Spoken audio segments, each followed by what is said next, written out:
So, I think people feel like perhaps questions or challenges may also be associated with like some pretty extreme rhetoric around transition and like the culture wars and debates and detransition narratives, like all of that stuff. I understand why it gets kind of lumped together.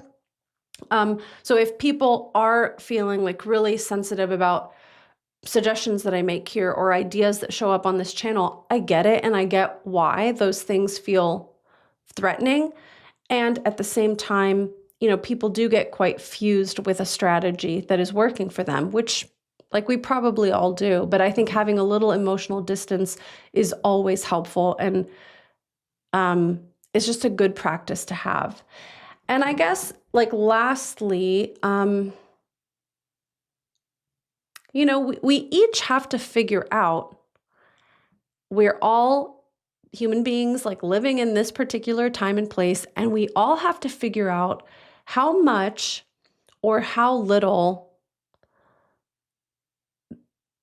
medical technology and technology in general do we want to become normalized in our lives. Like, actually, this is a question that I'm really grappling with right now as a person, like totally aside from this channel. Like, how much do I want to allow technological progress to keep pushing my personal needle of like, what do I have to have in my life? It's a really interesting question. I'm still sorting it out. I don't know the answer. But I think as we, as a society and culture, evolve and new amazing technologies come up, we all have to grapple with those questions.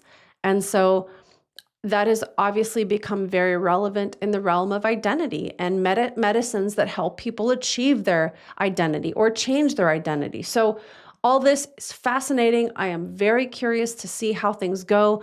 And I would love to hear from you guys. I know that's a little esoteric, but man, these are fascinating questions about, do we just get swept up in the rising tides of technology? Or like, are there areas in your life where you want to stand your ground and say, you know what, I'm not going to, let's say like microchip some sort of like AI feature into my eyeball if that becomes available. Like, I don't know, I'm just making stuff up, but it's really interesting. And the same is true for medical technologies. So anyway, that was a lot. And I hope that you guys will share your thoughts with me in the comments.